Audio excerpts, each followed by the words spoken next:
All right, welcome everyone to The Higher Life. We are doing another podcast here today without Terrence this time again. Yep, just the two of us. Yeah.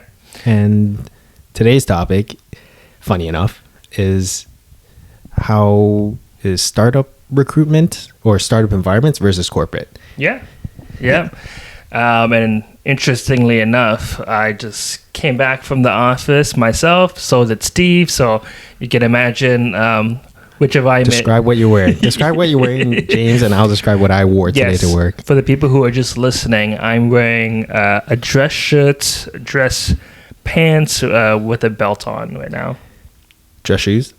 No dress shoes, but black shoes. Yeah, for me, I'm just wearing a regular blue shirt, Lululemon joggers, and sneakers. That's what I wore today at work. So that's a huge difference, I think. That's a good place to start about, the dress code, essentially. Does everyone wear a suit and tie? Most people wear suits and ties, blazers, and all the way from junior people all the way to the top. Wow. Yeah. Yeah, I can tell you for us, there really isn't a dress code. Yeah. But don't, you dress to impress, but you don't dress to look like you're going out to a beach party. That's okay, I think the rule of thumb. Still no tank tops at startups. I don't think so. I haven't seen anyone. No, I have not seen one. Flip flops. I've seen flip flops. You've seen flip flops. I've seen flip flops. Really? Yep. I've seen flip flops. I've seen hats. I've seen hats. I've seen rolled up sleeves, ripped jeans, and we're talking about from the people ops to finance to CEO. CEO, his daily outfit's a t-shirt or shirt with jeans and white sneakers. I think I have it memorized. Fair. Do you feel that the dress code should be different depending on what function you're in? Like HR versus finance versus sales versus development? I personally, I don't know. I think it doesn't matter personally, but I can, in a startup, I feel that how you dress, it's not as intimidating. It's definitely, working in the corporate environment or agency where we're dealing with financial banks, you have to kind of dress the part. Yeah. Who's the worst person that's going to come into our company is a VC, and they're dressed up in a t-shirt and jeans too, realistically speaking. So we're just kind of going with the flow, and we don't make them feel uncomfortable versus I think if it was the other way around and they dressed up in a suit or something, a VC or investor, and we're just dressed down, then we would have to, dress up and try to impress. But I don't think so. What do you think? It's really interesting. I think some functions, it does seem that there's a differences between, if you look at a big company, the IT department versus HR or finance or the executive level. It seems like the higher you are, the more, I guess, I don't want to say more corporate you are, the more dressed up you have to be in regards to business attire. You know what's funny? I would love to see an experiment done. I don't think anyone's done it yet, but imagine getting a line of 5 people from different departments and having someone guess, 5 people from corporate, 5 people from a startup, and then have them separated in a room, and then getting a person to guess what position they're in. Ooh, that'd be an interesting game.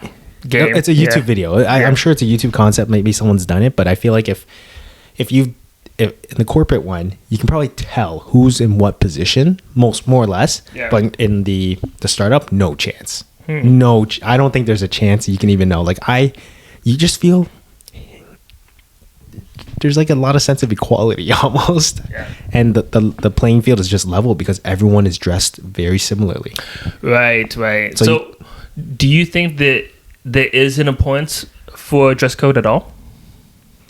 I think it gives guidance. I think it gives guidance from a personal standpoint. I didn't mind, to be frank. I didn't mind, personally speaking. I didn't mind because just similar to school uniforms, you kind of know what you're going to dress like. You don't have to think about it.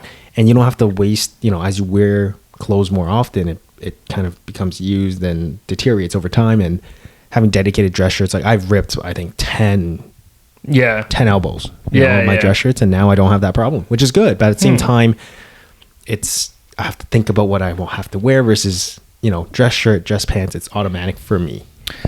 They say that when you have a dress code, you become uniform and you all represent the same thing. Whatever your brand or culture is, type of thing. And then if you don't have a dress code, like a startup environment, you're more artistic and creative. So that's like from a psychological standpoint. Yeah, no, that makes sense. I mean, everyone's very relaxed and not nervous, Yeah. Versus corporate environment, someone walks in with a 3-piece suit and everything. You're just like, okay, who was that individual? Right. What does he do? Yeah. Why is he here? Is he important, or he or she? Yeah. So, yeah. Let's talk about recruitment. How's the environment in recruiting and a big company? Yeah. So recruiting in a big company, especially when you're a global company as well, there's a lot more process involved, and there's a lot more due diligence, governance, and a lot more stakeholders involved. And so everything that you do impacts a lot more people than you realize. So you really have to be more cognizant of everything that you do there, even if it's something small. Something small could have such a big impact when you are at a large company. So that's why there's always a lot of processes and approvals in place to make sure, these mistakes don't occur, type of thing. 100%. Yeah. Here's probably a question that a lot of people wonder, like startup versus corporate. Do you guys have those auto detect tools that delete resumes or screen resumes in your environment, even though you guys are so big? You know how when people say, actually, take a step back. When people say they apply for corporate, they're like 1 in a million, 1 in 1,000. What are your thoughts? What do you see in that environment? Are there actually thousands of applicants, or does it depend on the role or situation? I would say, I don't know if I've been into very large companies, and we would still screen each and every single resume and not rely on any AI machine learning to do it for us. So I think we still rely on the human element, even though we are a larger organization, and we make sure we do, like I said, our due diligence and make sure we go through every resume. What about quantity of resumes? It's a lot. It's a lot. Like probably depending on the size of the company, it can get into the thousands of applications. So how does one stand out then? In 1 in 1,000, what's the tip or trick to standing out from a applicant standpoint? Well, what I would say, especially for a bigger company, they really rely on referrals a lot, and it's recruitment, it's who you know, and I think there's a lot of reliance on that. If someone gets referred into an organization, especially a big one, they go to the top of the list because they are essentially pre-vetted candidates that are known already to people that are already working at the organization. So that's one way to stand out. But I would say, other than that, just making sure that you cater your resume as much as possible to the job description without having to skew any of your actual experience. So just making sure that pretty much what you've done is really clearly outlined in your resume, and it matches with what the job description says. With the topic of matching and everything, are corporate recruiters more likely to only look for X matches X, or X can also be Y mixed in with a little bit of X? Like, what, you know what I mean? Like, does it have to be an exact match, or do you guys have flexibility? Here's what I'll say. When you have thousands and thousands, or even if you have hundreds and hundreds of resumes, you look for the exact match. There's a good chance. There's a good chance that there's going to be one of those resumes is having X equals X, like the exact thing that you're looking for. So you're you're less flexible because of the amount of volume that you have. And I'm assuming it's probably the opposite for you. If you don't have much candidates, you're a little bit more flexible. Okay, it depends on what role, but but yeah, I mean, we don't get thousands. I don't think I've ever seen thousands apply, but I've seen 100, double digits, usually maybe to 100, but like depends on the role, because junior roles more applicants, senior roles less applicants, in my opinion. And then you're right. I think as a startup, we're more flexible. I think that goes with just working in a startup, that there's a lot of ambiguity, right? Which is a good thing, good and bad at the same time. But in terms of qualifying candidates or sourcing candidates or screening candidates, we're more lenient. Is the right word.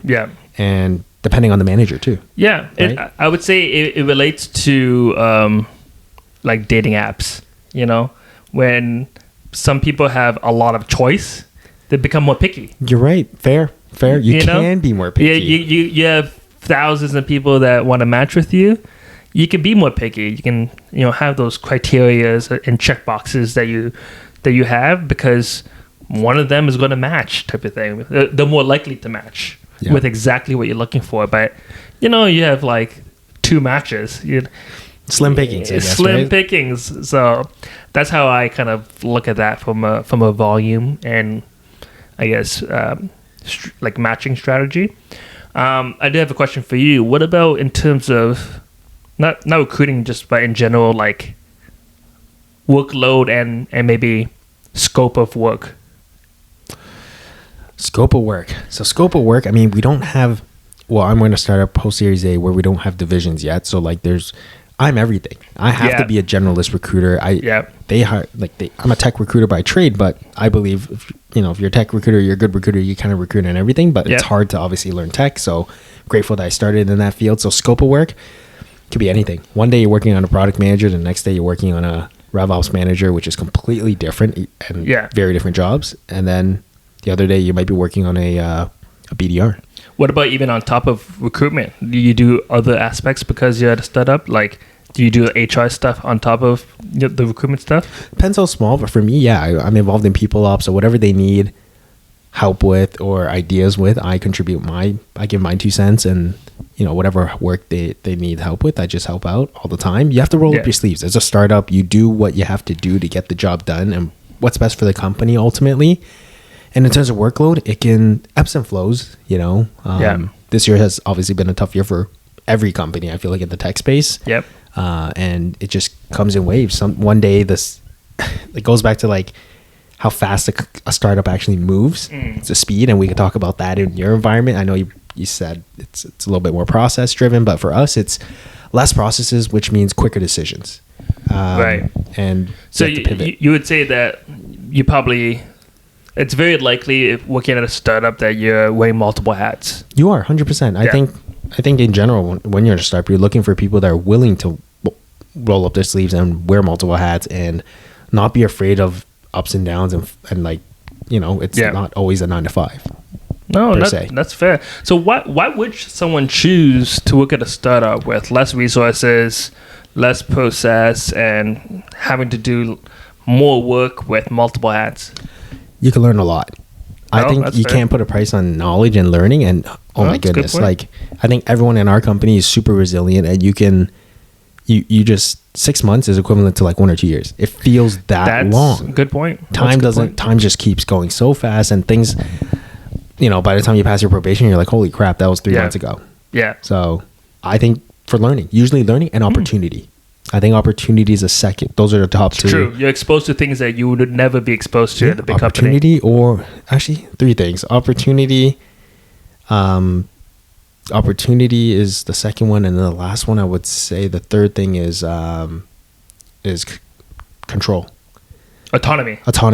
Yes. Or seeing impact. I think those are the 2 impact / autonomy, because technically if you have autonomy to do your own thing, then you could see it through. Right. That's, I think, that's a good point. Those are 3 of the biggest reasons why someone would actually go to a startup. They want to see things through. When you're working in a big company, correct me if I'm wrong, but you can describe why someone would work in a big company. But it's just, I would say stability. That's a good one. That's definitely a big one. like job security and things of that nature, but then also work-life balance. You know, we're talking about multiple hats. You know, just wearing one hat, not as That's true.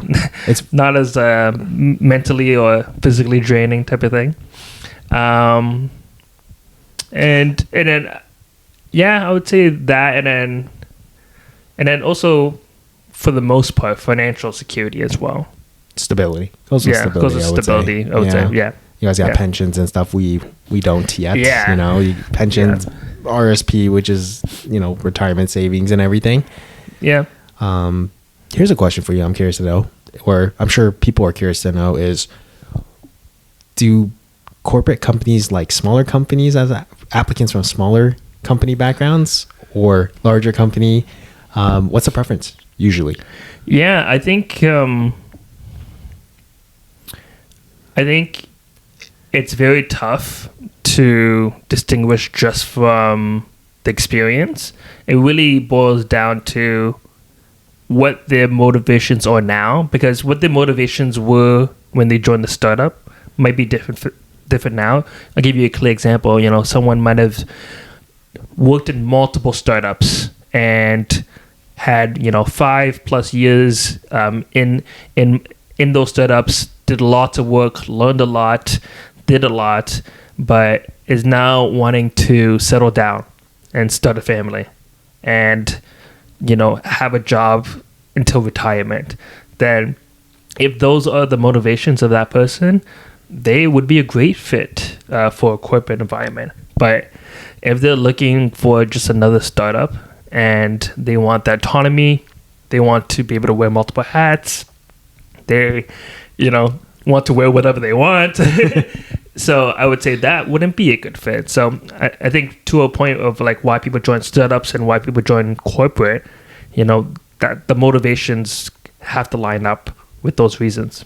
Fair. How many interviews? What's the typical interview process at a big company? And I can go into like startup and... I would say there's a difference between corporate companies and tech companies. Right. So, you know, whether you're in a financial institute or a fully tech company, it differentiates. But I would say more often than not, it's more interviews than startups. Really? I would say so. Depends on the manager for us, but I can tell you for product managers or like devs, they go through 4+ rounds. 4? 4+. Yeah, we're like 3, 4. We're 3 to 4. Excluding the first screen, which is me. So for the financial institute, it's like I would say 3 to 4. 3 to 4. Oh, it's pretty standard. But for a tech company like Shopify, it was about like 6 to 8 type of thing. Fair. Yeah. Fair. So that's extreme, I would say. Yeah. Same with Google's of the world, I'm sure. And same with Google, Netflix, and all that type of stuff. So that's why I said it depends if you're a corporate company or a tech company. Right.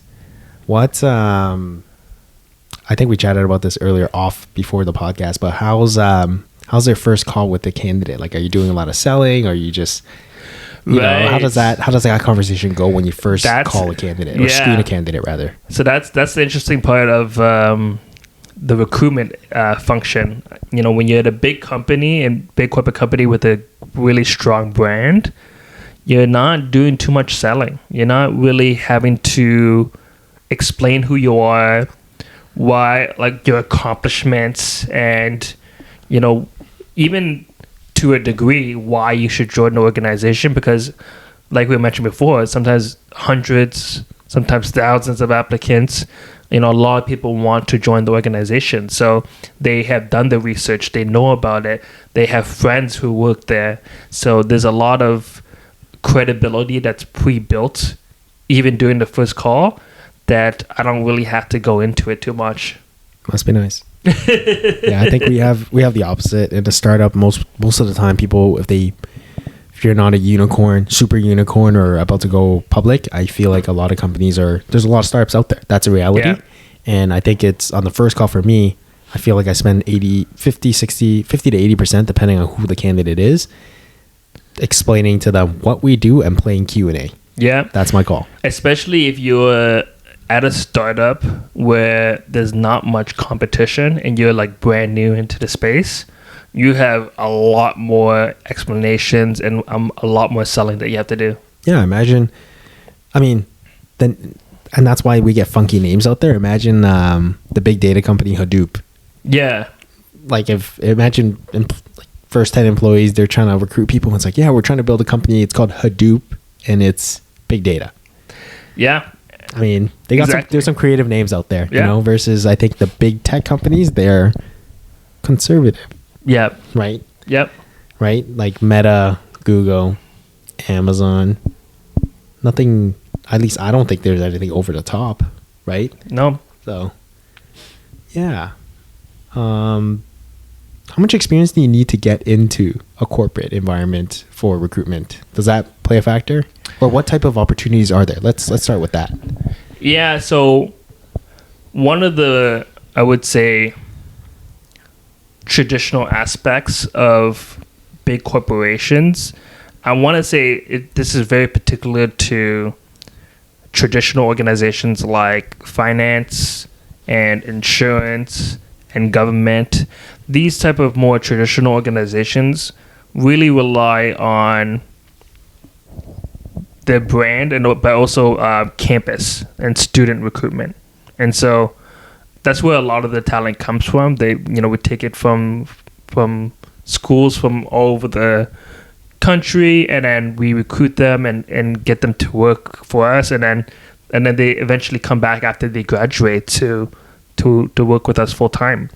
So I would say that's part of it, of like how you get in, and if not directly at the organization, you would have done something similar in a co-op position at a different organization, and like that's how you grew into that environment. I would say for the most part, that's how most people get into these type of more traditional organizations, is starting from school, I would say. But what about Talent Act? Talent Act specifically, do they have to go to HR and then that's all they're ever going to consider? Or do you have a chance if you're an arts grad that has a passion for recruiting or something like that? Yeah, for Talent Act specifically, you don't normally need to have a specific degree. No. It would only be if you were wanting to be like a human resource business partner, like an HRBP. But if you're going into Talent Act, there's a little bit more flexibility on what sort of background that you come from. Same here then.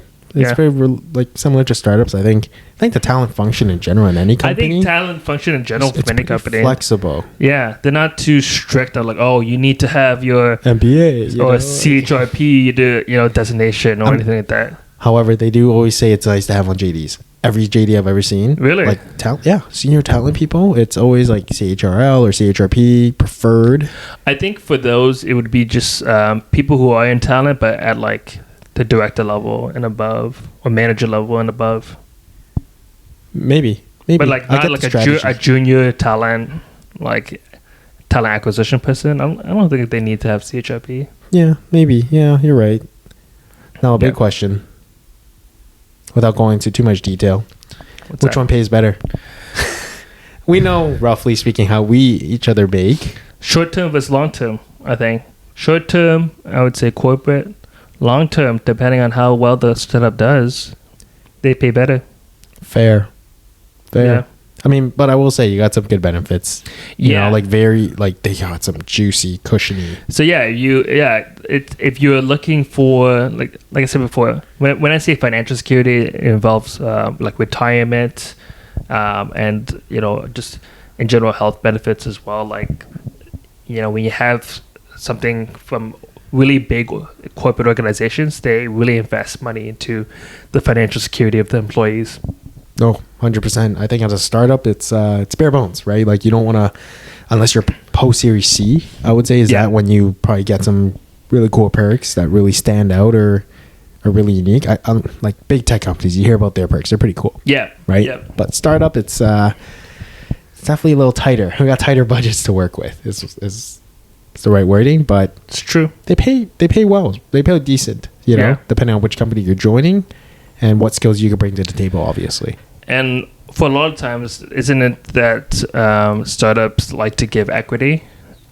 Very common. Stock options? Well, that's actually that's maybe the fourth thing why someone would want to work in a startup. Equity, That's true. right? Like imagine, I'm sure a lot of the VCs that exist out there were previous early joiners of the big tech companies now, right? Pre-IPO, such as Chamath, I'm sure. Yeah. Like he was director of Facebook at one point, and that probably helped really expedite someone's journey in like that space, becoming successful and very wealthy. So I mean, you don't have to be the CEO to be wealthy. Like there's people that's worked, in different capacities that just got in at the right time or right place and joined the right company, and the company took off, and then off to the races they go, and by the time you know it, the shares are worth a lot of money. But on the flip side, it's risk. I think that's the biggest part. Like when you're talking about risk tolerance, I think someone with a higher risk tolerance is going to be more inclined or willing to join a startup. That's true. Versus the risk tolerance is a huge factor. That's a huge factor. I remember like adding on the stability piece. Not to say that startups aren't fully stable, but they're definitely less stable. 100% less stable than a corporate environment that's been there for hundreds of years or like 50 plus years and proven track record. And no, that's a good point. What else is different in that world? What about in regards to what about just culture in general? It's fun. Culture. I mean, culture for us, it's quick. It's quick. Okay. I usually describe it as quick, resilient. Everyone's kind of like just getting after it and trying to do their thing. Nonetheless, people are very welcoming because we just hire great people that are very welcoming. But it's a hate to use the word. It's a startup culture. Like it's But how would you describe a startup culture? I think it's quick, resilient. Everyone kind of has that shared vision, and it's very evident. You talk to anyone in our company, shared vision about food, it's very evident, and we move very quickly. I think it's a company that moves very quickly. I think that's speed wise, definitely. In regards to speed, for sure, startups move quickly and they make changes quickly. Versus a big, like I said, I think it's like one good analogy is if you're steering a big ship, it takes longer for a big ship to turn around versus like a sailboat, a speedboat, right? Definitely more of a speedboat. Yeah, so a speedboat versus a big ship. Yeah, 100%. So, I mean, what about work from home and stuff? How is the appetite now versus in the past? Talk about that. Yeah, I think that's been a very interesting and hot topic, both in corporate and startup environment. And, I think for big corporations, they have a bigger preference for people going into the office. And I have noticed that for startups, they have that more flexibility to work from home rather than be in the office. And I think, it does have to do with a lot of different things, whether it's just the culture of the organization, but then also the amount of investments that they put into, all the buildings, the properties, all the desk and all the perks and all the maintenance, just pretty much like a financial investment into people coming into the office versus a startup where, it's a little bit different. They actually might do better with no office because it saves them a lot of money because that is true. They might not have as much. They might not. Yeah, no, it makes sense. To spend. But what was your culture like? I don't think we touched upon that. Like, how would you describe the corporate culture? Well, I was just gonna say, like you said, you talked fast, and I would say I don't want to say slow, but I want to say cautious because the bigger the organization, you want to be super, super careful of all the things that you do because it's going to impact so many people. When we're talking about that whole ship analogy, we want to make sure that there's no icebergs around because if we don't see the warning signs, far enough away, it's going to be hard to avoid it. You're right. So we really got to double check everything. Make sure all the measurings, all the signals, all the binoculars are working. Just making sure that we we anticipate all the things that could go wrong, because if something does go wrong, it really will impact a really big ship type of thing. It's like a Titanic, right? Yeah, easier to course correct a speedboat than the Titanic, clearly, right? Exactly. So I would say cautious for sure, but a lot of support. Because you're a big organization, there's a lot of people, and everyone's, all rallying behind, a purpose and a mission as well. There's a lot of collaboration, a lot of teamwork. So it's a lot of it's like not everything's on you. Like it's a little bit, it's a little bit less pressure because you guys got resources. You got resources. Like, you know what? I don't have to do all this all by myself. There's this team that can help, this team that can help, this team that can help, and this team that can help. Versus, I would imagine in the startups, like, oh, you're doing everything, and the accountability is all on you. That's true. That's true. I would say that would be like the differences in the culture. What about tech stack? Does having like resources, does that mean your resources are better potentially than what a startup has access to? There's a couple of things. I think changing technology is easier to start up. Where because you're having to implement technology for a lot of different people, it's harder to change. But at the same time, you can also get volume discounts because you guys got buying power. You got buying power. You're right. So it might be it's probably ended up being cheaper per user because of that, and it helps with the brand as well, because in tech sales, it's always like big companies are enterprise sales versus SMB, and then I know that for tech sales they give more discounts to enterprise accounts. Of course. Yeah. So it's marketing for them too. It's like, hey, we got this client on board. Exactly. This big, gigantic. They got the logo on the website and all that type of stuff. So I think that would, like, we do when we choose correctly and choose right, we could have really good latest technologies at a very cheap price. But if you choose wrong, you're stuck. And it takes a long time to course correct that, similar to my early examples. Yeah, but I would say for the most part, it sounds like we have similar tools. The stack is roughly the same. There's no like ATS. I mean, ATS, everyone has an ATS. Search tools, they're very similar. We all know the big ones like LinkedIn on the market and stuff. Maybe a little bit more automation than we do. Maybe. A couple of automation tools, but definitely a lot of integrations at enterprise level solutions versus us. It's probably SMB solutions. Yeah, exactly. That's probably the biggest difference. But exactly, at the end of the day, job's the same. Would you say the job's the same? Job's the same at the end of the day, but it's so the what we do is the same, but how we do it is different, and also why we do it is different. But the result's the same. The same. Yeah. That makes sense. Yeah. Yeah. I mean, all in all, it sounds like there's a lot of similarities. Oh, for sure. But same, but also different. Like, yeah, and I think a lot of it does have to go with personal preference. 100%. Right, and your motivation, your personal preference, and like, I really can't say that one's better than the other. I don't think one's better than the other. I think there's things that might be better in certain situations, maybe. Yeah. But I don't think one's necessarily better. It depends on someone's situation, what they want. You're right. Exactly. And I mean, they're similar jobs, and each has their pros and cons. I think you make a list, and they're about the same. It's just preference. Definitely preference. Yeah. It's not like we said. It's not for every pro that you have, I have a pro as well, and it's each other's cons. It's like it's pretty balanced in that retrospect. It's not like one has like 50 pros and the other one only has one con. I think so. I think it's pretty balanced. Yeah. Pretty good. Well, we reached. I think we're at 30. Yeah.